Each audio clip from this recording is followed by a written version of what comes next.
નમસ્કાર મિત્રો, ગુજ્જુ હેલ્થ જર્નીમાં આપનું સ્વાગત છે। શું તમને એ દિવસ યાદ છે જ્યારે તમે સવારે સૂઈને ઉઠતા હતા અને તમારા શરીરમાં એક અજબ તાજગી અનુભવાતી હતી, જ્યારે સીડીઓ ચડવી કોઈ પહાડ ચડવા જેવું લાગતું નહોતું અને જ્યારે તમે તમારા બાળકો કે પૌત્ર પૌત્રીઓ સાથે કોઈ પણ પ્રકારના દુખાવા વગર દોડધામ કરી શકતા હતા। આજની આ ભાગદોડભરી જિંદગીમાં આપણે સૌએ એ આઝાદી ક્યાંક પાછળ છોડી દીધી છે। આજકાલ સવારે આંખ ખુલતાની સાથે જ સૌથી પહેલી જે વસ્તુ અનુભવાય છે તે છે શરીરનો દુખાવો। ક્યારેક પિંડીઓમાં ભયંકર ખેંચાણ, તો ક્યારેક ઘૂંટણમાંથી કટકટ અવાજ આવવો, ક્યારેક કમરમાં એવો દુખાવો કે જે સીધા ઊભા પણ ન રહેવા દે, તો ક્યારેક ગરદન અને ખભામાં એવી જકડન જાણે કોઈએ લોખંડની સાંકળોથી બાંધી દીધા હોય। અને સૌથી ખરાબ વાત તો એ છે કે હવે આ બધું માત્ર ઘડપણની નિશાની નથી રહ્યું। આજે 25, 30 અને 40 વર્ષના યુવાનો પણ આ ભયાનક દુખાવાનો શિકાર બની રહ્યા છે। આપણે આ દુખાવાને દબાવવા માટે શું નથી કરતા? દરરોજ પેન કિલરની ગોળીઓ ગળીએ છીએ, મોંઘા તેલ માલિશ કરીએ છીએ અને કેટલાય ડૉક્ટરોના ચક્કર કાપીએ છીએ, પરંતુ શું તમે ક્યારેય ઊંડાણપૂર્વક વિચાર્યું છે કે આ બધું કરવા છતાં તમારો દુખાવો જડ મૂળથી કેમ ખતમ નથી થતો? કેમ થોડા કલાકોની રાહત પછી તે દુખાવો ફરીથી પાછો આવે છે, અને એ પણ વધુ ભયાનક રૂપ લઈને? આનું સૌથી મોટું કારણ એ છે કે આપણે બીમારીના મૂળ પર કામ નથી કરી રહ્યા, આપણે ફક્ત તેના પાંદડા કાપી રહ્યા છીએ। આજે તમારી પોતાની ચેનલ ગુજ્જુ હેલ્થ જર્ની પર હું તમારા માટે એક એવી જાણકારી લઈને આવી છું જે તમારી આ દુખાવાભરી જિંદગીને હંમેશા માટે બદલી નાખશે। આજે આપણે એવી કોઈ સામાન્ય પેન કિલર વિશે વાત નથી કરીએ જે તમારા લીવર અને કિડનીને બરબાદ કરી દે છે। આજે આપણે વાત કરીશું કુદરતના એ ખજાનાની જેને આપણા આયુર્વેદે સંજીવની બુટીનો દરજ્જો આપ્યો છે। હું આજે તમને 3 એવા જાદુઈ બીજ વિશે જણાવવા જઈ રહી છું જેને જો તમે મારી બતાવેલી રીત પ્રમાણે તમારા આહારમાં સામેલ કરી લીધા તો માની લો કે તમારું શરીર ફરી એકવાર ફોલાદ જેવું મજબૂત બની જશે। આ વિડીયો કોઈ સામાન્ય વિડીયો નથી, આ તમારા શરીરના એ દરેક દુખાવાનો અચૂક ઈલાજ છે જે તમને અંદરથી પોલા કરી રહ્યો છે। તેથી જો તમે ખરેખર તમારા શરીરને પ્રેમ કરો છો અને આ દુખાવાની કેદમાંથી આઝાદ થવા માંગો છો તો આ વિડીયોની 1 સેકન્ડ પણ સ્કીપ કર્યા વગર છેક અંત સુધી જોજો, કારણ કે અડધી અધૂરી જાણકારી હંમેશા જોખમી હોય છે। ચાલો સૌથી પહેલાં એ સમજીએ કે આખરે આપણા શરીરમાં આ દુખાવો, ખેંચાણ અને થાક પેદા જ કેમ થાય છે। આપણે જે ખોરાક ખાઈએ છીએ તે ફક્ત આપણું પેટ ભરી રહ્યો છે, જે આપણી હાડકાં અને માંસપેશીઓને પોષણ નથી આપી રહ્યું। આપણા શરીરને સુચારુ રીતે ચલાવવા માટે કેલ્શિયમ, આયર્ન, મેગ્નેશિયમ, પોટેશિયમ અને અનેક પ્રકારના વિટામિન્સની જરૂર હોય છે।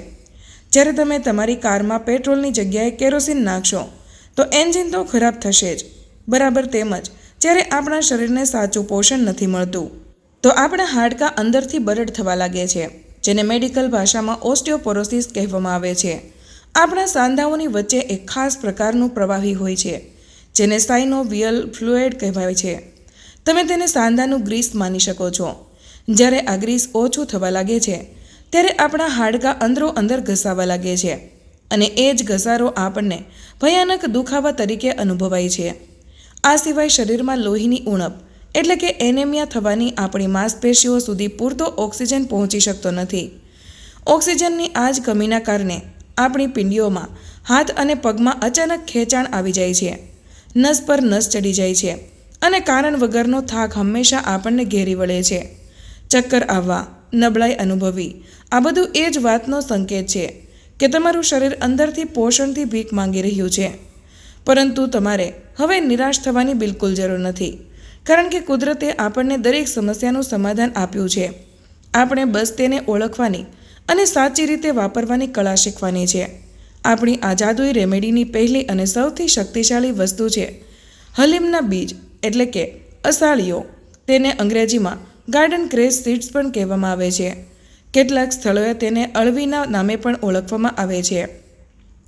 આ નાના નાના લાલ અને કથ્થઈ રંગના બીજ દેખાવમાં જેટલા સાધારણ લાગે છે તેના ગુણો એટલા જ અસાધારણ છે। હલીમના બીજને તમે પૃથ્વી પરનું સૌથી શક્તિશાળી આયર્ન સપ્લિમેન્ટ કહી શકો છો। આજના સમયમાં જ્યારે દરેક બીજી વ્યક્તિ, ખાસ કરીને આપણી માતાઓ અને બહેનો, લોહીની ઉણપ સામે ઝઝૂમી રહી છે, ત્યાં હલીમના બીજ કોઈ ચમત્કારથી ઓછા નથી. માત્ર એક મોટી ચમચી હલીમના બીજમાં એટલું આયન હોય છે જે તમારી આખા દિવસની જરૂરિયાતનો મોટો હિસ્સો પૂરો કરી શકે છે. પરંતુ વાત માત્ર આયનની નથી.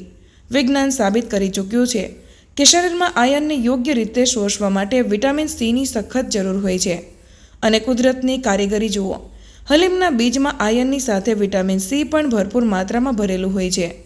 જેવા આ બીજ તમારા શરીરમાં જાય છે તે તમારા લોહીને સાફ કરે છે, હિમોગ્લોબિનનું સ્તર ઝડપથી વધારે છે, અને જ્યારે તમારા શરીરમાં લોહીની ઉણપ દૂર થાય છે ત્યારે તમારી માંસપેશીઓને ભરપૂર ઓક્સિજન મળવા લાગે છે. પિંડીઓનો દુખાવો, નસોનું ખેંચાણ, સુસ્તી અને થાક બધું એવી રીતે ગાયબ થવા લાગે છે જાણે રણની જમીનને પાણી મળી ગયું હોય. આ સિવાય હલીમના બીજમાં ફોલિક એસિડ, ફાઇબર અને વિટામિન ઈ પણ જોવા મળે છે, જે તમારી ત્વચા અને વાળ માટે પણ વરદાન સમાન છે. આ તમારી રોગપ્રતિકારક શક્તિને એટલી મજબૂત કરી દે છે કે નાની મોટી બીમારીઓ તો તમારી આસપાસ પણ ફરકતી નથી. હવે વાત કરીએ આપણી બીજી જાદુઈ સામગ્રીની, અને તે છે સફેદ તલ. જી હા, એ જ સફેદ તલ જે આપણે શિયાળામાં લાડુ કે ગજકમાં ખાઈએ છીએ. પરંતુ શું તમે જાણો છો કે આયુર્વેદમાં તલને હાડકાનો સૌથી પાક્કો દોસ્ત કેમ કહેવામાં આવ્યો છે? કારણ કે તલ કેલ્શિયમનો એવો પાવર હાઉસ છે જેની સરખામણી મોટામાં મોટું અને મોંઘામાં મોંઘું સપ્લિમેન્ટ પણ કરી શકતું નથી. બાળપણથી જ આપણને શીખવવામાં આવે છે કે હાડકાં મજબૂત કરવા હોય તો દૂધ પીવો. દૂધ ચોક્કસપણે ખૂબ સારું છે, પરંતુ ઘણા લોકોને દૂધ પચતું નથી. તેમને લેક્ટોઝ ઇન્ટરોલ્સ હોય છે. આવા લોકો માટે સફેદ તલ અમૃત સમાન છે. તમને જાણીને નવાઈ લાગશે કે તલમાં દૂધ કરતાં અનેક ગણું વધારે કેલ્શિયમ હોય છે. આની સાથે જ તલમાં મેગ્નેશિયમ, ઝીંક, કોપર અને ફોસ્ફરસનું એક ઉત્તમ સંયોજન હોય છે. મેગ્નેશિયમ આપણી નસોને શાંત કરવાનું કામ કરે છે. જે લોકોને રાત્રે સૂતી વખતે બેચેની થાય છે, પગમાં દુખાવાના કારણે ઊંઘ નથી આવતી, તેમના માટે મેગ્નેશિયમ સૌથી જરૂરી તત્વ છે. તલની અંદર રહેલું કોપર આપણા સાંધાનો સોજો ખેંચીને બહાર કાઢી દે છે. જ્યારે ઉંમર વધવાની સાથે આપણા હાડકાં નબળા પડવા લાગે છે અને તેમાં નાના નાના છિદ્રો પડવા લાગે છે, ત્યારે તલનું કેલ્શિયમ એક મજબૂત સિમેન્ટની જેમ કામ કરે છે. તે હાડકાના તે ખાલી ભાગોને ભરે છે અને તેને ફરીથી નક્કર અને મજબૂત બનાવે છે. જો તમે તલનું યોગ્ય રીતે સેવન કરો છો તો ચાહે કમરનો દુખાવો હોય, કરોડરજ્જુનો દુખાવો હોય કે પછી કાંડા અને આંગળીઓનો દુખાવો, બધામાં જાદુઈ રીતે રાહત મળવા લાગે છે. આપણી આ ચમત્કારિક રેમેડીની ત્રીજી અને છેલ્લી સૌથી મહત્ત્વની કડી છે અળસીના બીજ, જેને ફ્લેક્સ સીડ્સ પણ કહેવામાં આવે છે. મિત્રો, જો તમારા શરીરમાં લોહી પણ પૂરતું છે, હાડકાં પણ મજબૂત છે, પરંતુ જો તમારા સાંધા વચ્ચેની ચિકાશ ખતમ થઈ ગઈ છે તો દુખાવો તમારો પીછો નહીં છોડે. સૂકી મશીનના સ્પેરપાર્ટ જેમ ઘસાઈને તૂટી જાય છે, તેમજ ગ્રીસ વગર આપણા ઘૂંટણ બરબાદ થઈ જાય છે. અને આ જ ગ્રીસને ફરીથી બનવાનો દુનિયાનો સૌથી શ્રેષ્ઠ અને શાકાહારી સ્ત્રોત છે અળસી. અળસી ઓમેગા-3 ફેટી એસિડનો ખજાનો છે. અવારનવાર લોકો ઓમેગા-3 માટે માછલીનું તેલ કે મોંઘા કેપ્સ્યુલ ખાય છે, પરંતુ આપણી પ્રકૃતિએ આપણને અળસીના રૂપમાં એક ખૂબ જ સસ્તો અને શુદ્ધ વિકલ્પ આપ્યો છે. ઓમેગા-3 આપણા શરીરમાં અંદરની બળતરા કે સોજાને, જેને ઇન્ફ્લેમેશન કહે છે, તેને જડમૂળથી ખતમ કરે છે. ગઠિયા રોગ એટલે કે આર્થરાઇટ્સમાં અળસી સંજીવની સમાન છે. આ તમારા સાંધા વચ્ચેના સાઇનોવિયલ ફ્લુઇડને ફરીથી બનાવવામાં મદદ કરે છે, જેનાથી ઘૂંટણમાંથી આવતો કટકટ અવાજ હંમેશા માટે બંધ થઈ જાય છે. આ સિવાય અળસીમાં રહેલા લિગ્નન્સ તમારા હૃદયને મજબૂત રાખે છે, ખરાબ કોલેસ્ટ્રોલને ઓછું કરે છે અને તમારી નસોમાં જામેલા બ્લોકેજને પણ ખોલવાની તાકાત રાખે છે. હવે જરા વિચારો, જ્યારે હલીમનું આયન, તલનું કેલ્શિયમ અને અળસીનું ઓમેગા-3 એક સાથે મળશે તો તમારા શરીરમાં કેવી અભૂતપૂર્વ ઉર્જાનો સંચાર થશે. આ ત્રણેય બીજ મળીને એક એવું સુરક્ષા ચક્ર બનાવે છે જેને દુનિયાનો કોઈ પણ દુખાવો ભેદી શકતો નથી. હવે હું તમને જણાવું છું કે આ ત્રણેય તાકાતવર બીજને ભેગા કરીને તે ચમત્કારી નુસ્ખો તૈયાર કેવી રીતે કરવાનો છે. રીત ખૂબ જ ધ્યાનથી સાંભળજો, કારણ કે જો તમે તેને બનાવવામાં કે ખાવામાં ભૂલ કરી છે તો તમને તેનો પૂરો ફાયદો નહીં મળી શકે. સૌથી પહેલાં તમારે બજારમાંથી સારી ગુણવત્તાના હલીમના બીજ, સફેદ તલ અને અળસીના બીજ લાવવાના છે. આ ત્રણેયની માત્રા બિલકુલ સરખી હોવી જોઈએ. ઉદાહરણ તરીકે, જો તમે 50 ગ્રામ હલીમ લઈ રહ્યા છો તો તલ અને અળસી પણ 50-50 ગ્રામ જ લેવાના છે.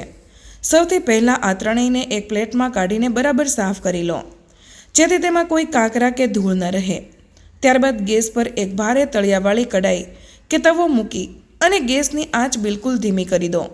ધ્યાન રાખજો, આંચ તેજ ન હોવી જોઈએ, નહીંતર બીજની અંદરનું કુદરતી તેલ બળી જશે અને તેના બધા જ પોષક તત્વો નાશ પામશે. હવે આ ત્રણેય બીજને એકસાથે તવા પર નાખો અને ચમચીની મદદથી સતત હલાવતા રહીને શેકો. આપણે તેને માત્ર એટલા જ શેકવાના છે કે તેની અંદરનો ભેજ ખતમ થઈ જાય. મુશ્કેલીથી 2 કે 3 મિનિટમાં જ્યારે તલ અને અળસી ચટકવા લાગે અને એક ખૂબ જ સરસ સુગંધ આવવા લાગે તો ગેસ તરત જ બંધ કરી દો. હવે તેને એક પહોળા વાસણમાં કાઢીને પૂરી રીતે ઠંડા થવા માટે છોડી દો.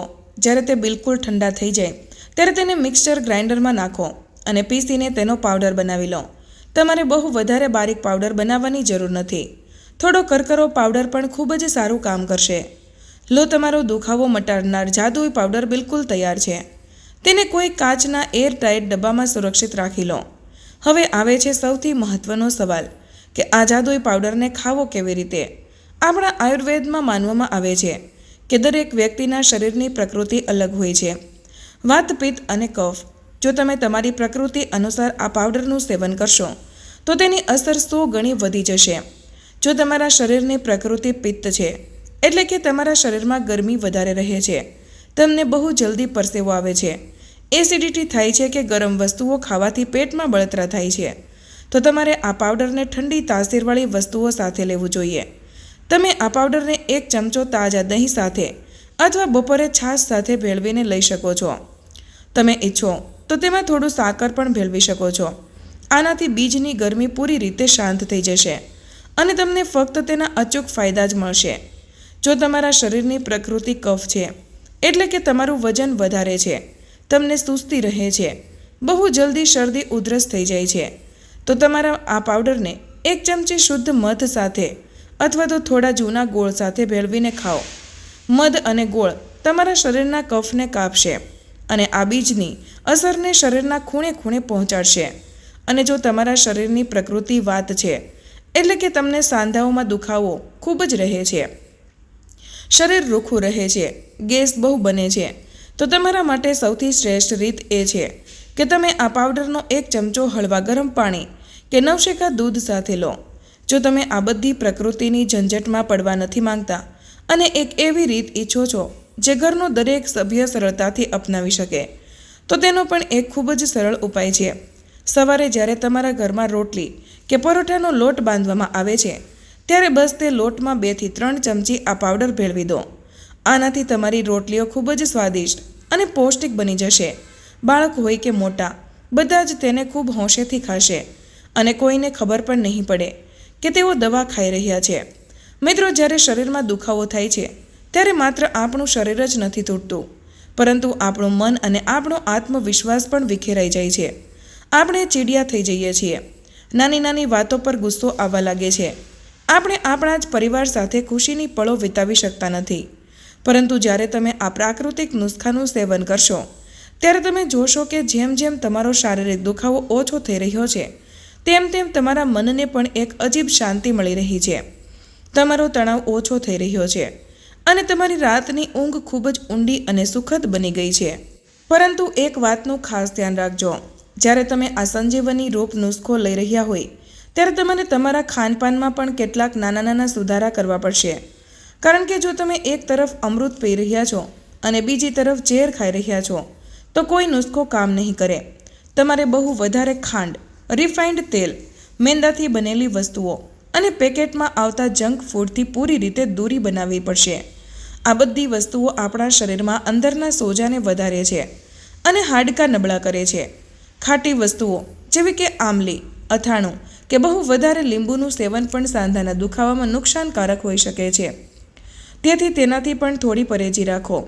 સાદો ઘરનો બનાવેલો તાજો અને સુપાચ્ય ખોરાક લો. લીલા પાંદડાવાળા શાકભાજી, તાજા ફળો અને સલાડને તમારી રોજિંદની ડાયટનો હિસ્સો બનાવો.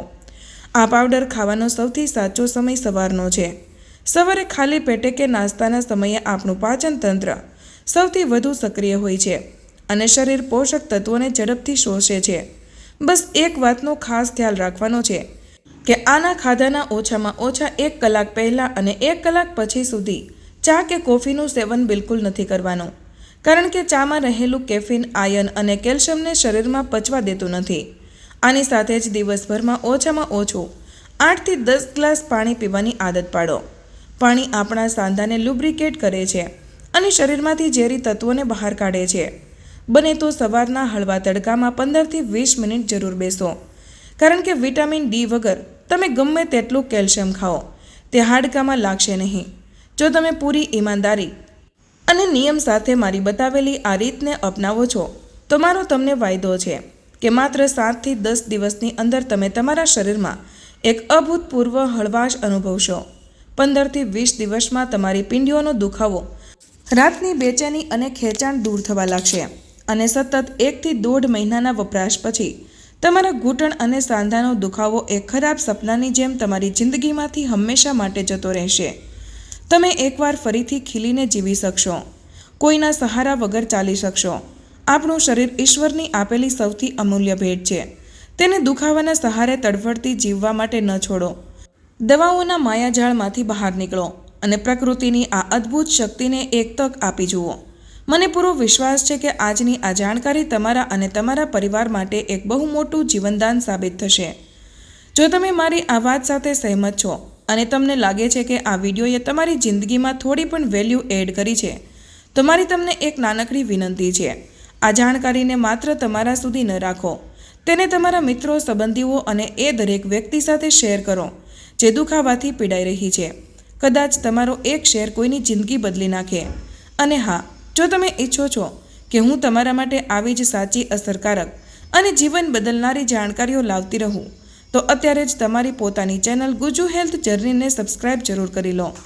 પેલું જે નીચે સબસ્ક્રાઇબ બટન છે તેને દબાવી દો અને સાથે જ જે ઘંટડીનું નિશાન છે તેને પણ પ્રેસ કરી દો, જેથી જ્યારે પણ હું કોઈ નવી જાણકારી લાવું તો તે સૌથી પહેલાં તમારા સુધી પહોંચે. મને કમેન્ટ કરીને જરૂર જણાવો કે તમે આ વિડીયો દુનિયાના કયા ખૂણેથી જોઈ રહ્યા છો અને શું તમે આજથી જ આ ચમત્કારિક નુસ્ખાને તમારી દિનચર્યામાં સામેલ કરવાના છો. તમારી કમેન્ટ મને વધુ સારું કામ કરવાની પ્રેરણા આપે છે. અંતમાં એક બહુ જ જરૂરી વાત, હું અહીં ગુજ્જુ હેલ્થ જર્ની પર તમારી સાથે મારા અનુભવ અને સંશોધનો શેર કરું છું. આ નુસ્ખો પૂરી રીતે પ્રાકૃતિક અને સુરક્ષિત છે, પરંતુ તેમ છતાં જો તમે કોઈ ગંભીર મેડિકલ કન્ડિશનમાંથી પસાર થઈ રહ્યા હોય, ગર્ભવતી હોય અથવા તમારી કોઈ ખાસ દવાઓ ચાલી રહી હોય, તો આ રેમેડી શરૂ કરતાં પહેલાં એકવાર તમારા ડૉક્ટર કે કોઈ નિષ્ણાતની સલાહ જરૂર લો. તમારી તંદુરસ્તી અને સુરક્ષા અમારી સૌથી મોટી પ્રાથમિકતા છે. પોતાનું ખૂબ ધ્યાન રાખજો. હંમેશા હસતા રહો અને દુખાવો મુક્ત જીવન જીવો. તો મિત્રો, આજનો વિડીયો અહીં પૂર્ણ કરીએ છીએ. આજની આ માહિતી તમને કેવી લાગી અને વિડીયો કયા શહેરમાંથી જોઈ રહ્યા છો તે કમેન્ટમાં જરૂર જણાવજો. ફરી મળીશું એક નવા વિડીયોમાં. ત્યાં સુધી બધાને જય શ્રી કૃષ્ણ. ધન્યવાદ.